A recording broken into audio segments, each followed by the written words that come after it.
back at it again, and admittedly, I watched like the first 30 seconds of this, and let me tell you something. Wow. You know, that's all I'm gonna say. Let's dive in. What I don't understand is why a lot of my own people don't see that the is politicizing us and using us to don't see that the is politicizing. I think he say Democrats. I'm trying to read his lips. One more time. Understand is why a lot of my own people don't see that the is politicizing us and using us to pass laws that aren't going to actually benefit us.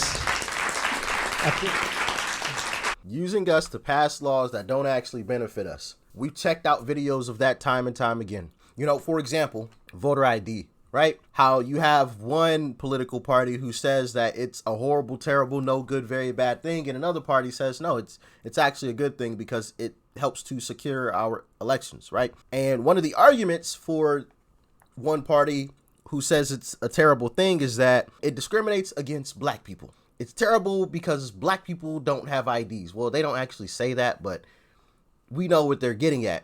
But then you go in, in several videos, we've checked it out, where people have gone up to black people on the streets and have asked them, hey, do you have an ID?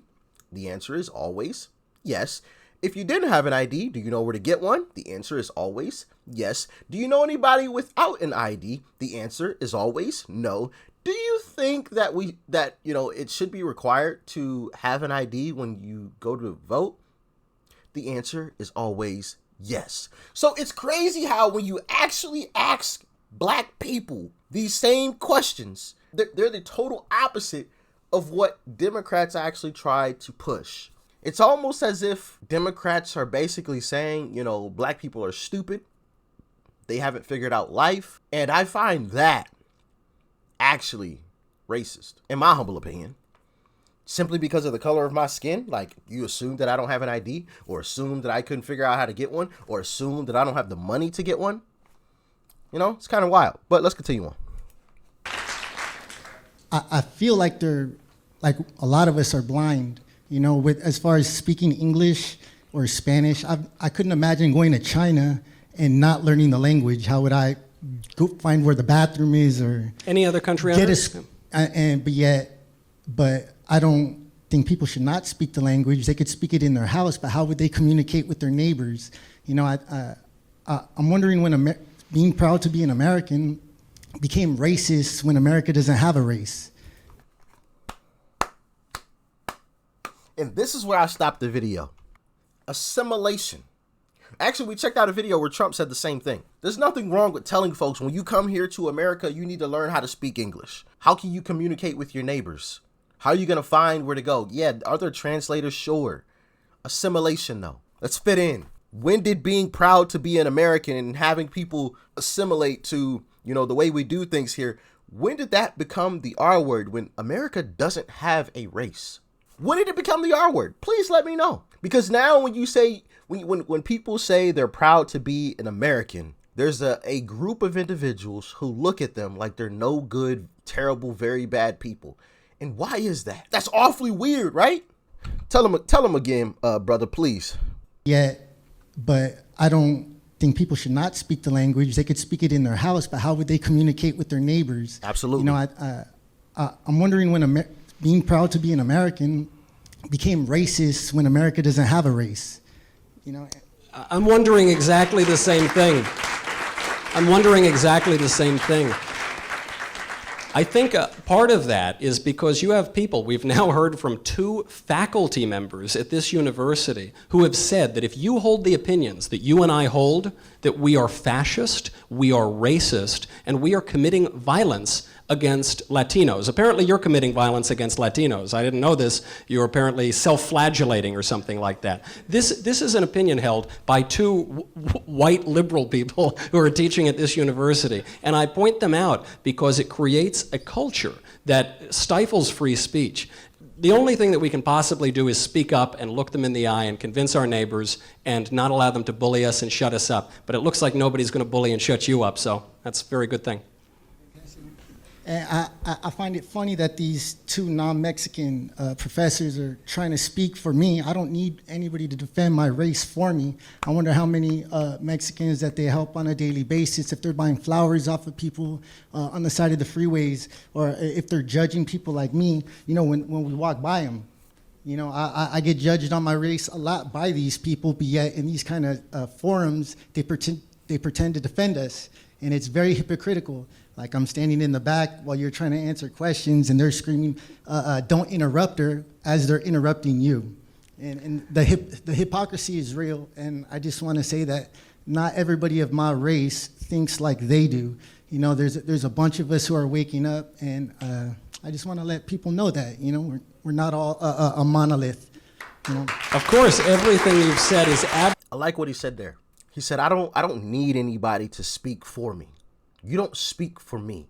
I can speak for myself. And you find that a lot. There's been plenty of videos where, and I'm just going to call it what it is. You know, I don't necessarily like doing this, but these white liberals, because that's what it is. Let's just call it what it is.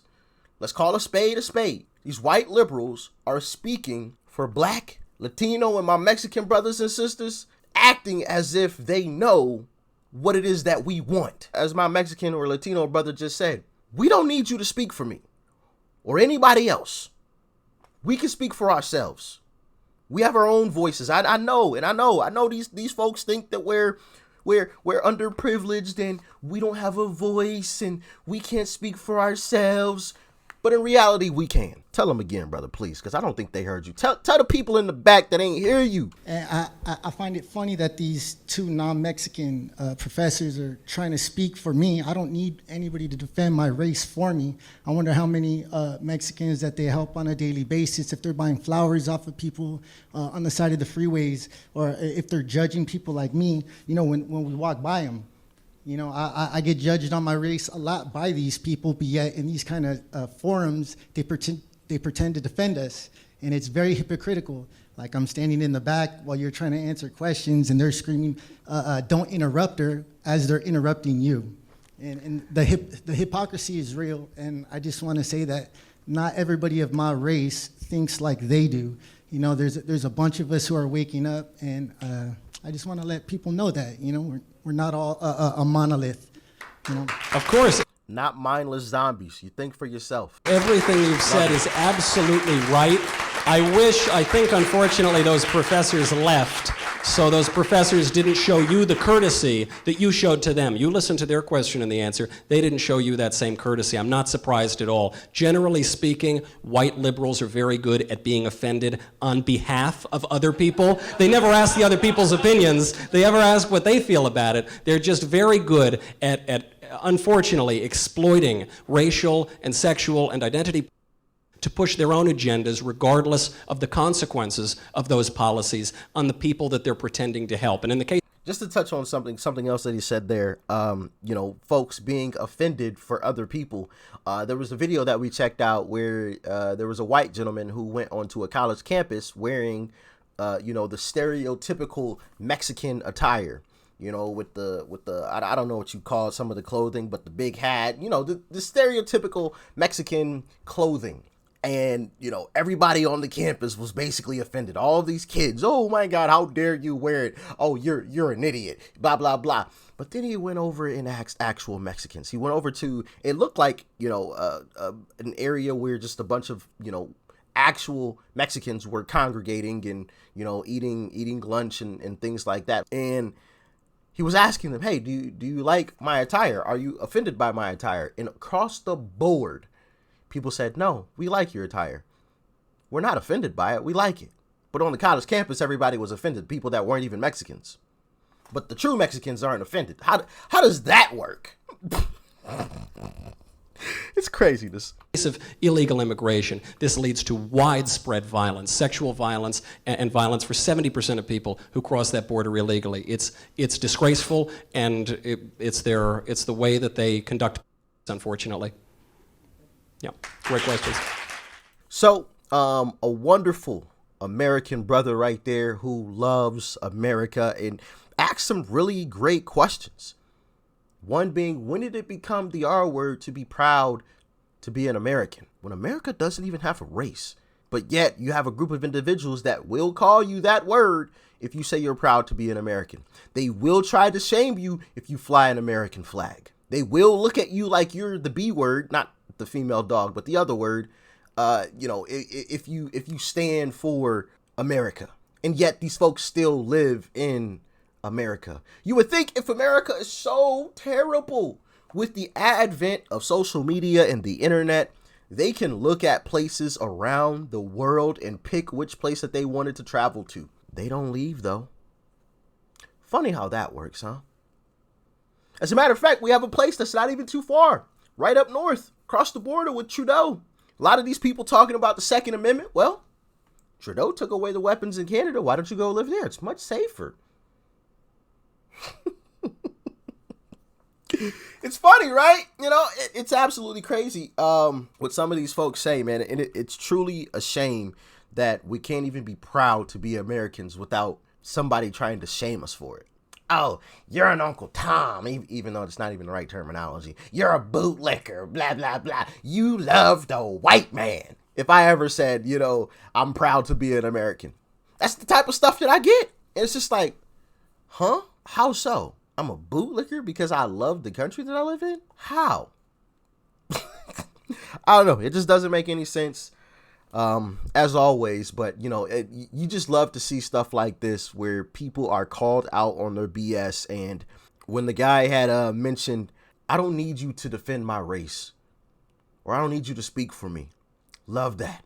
Love that, because it's so true. It is so true. All these folks want to speak for people that they don't even know or haven't even spoken to. Like the example that I gave you guys, in the video that I checked out, that was probably a week ago now, of the college students being offended for something true Mexicans, weren't even offended about. Why are you offended? You're not even a Mexican. Why are you offended? I just don't get it. Can somebody please make sense of that? Like, why is that even a thing? Is indoctrination that terrible that they've been taught, hey, if somebody wears clothes that typically another race would wear, you should be offended? Even though the people that actually wear those clothes, that actually are that race, aren't even offended, you should still be offended. Or do you think they just don't know about the actual Mexicans who weren't offended? Y'all let me know in the comment section. That's a very interesting question, I think. But yeah, hopefully one day we can get back to actually, singing Kumbaya, having block parties, and nobody's getting offended every 2 seconds about something. And we can stop marching out in the streets every 2 days and actually just getting stuff done together and being proud to be an American once again. Because it's not the R word. We're not horrible, terrible, no good, very bad people. We're just people who are proud to be Americans. Like, share, comment, hit that subscribe button if you're new. Peace and love. I'm out.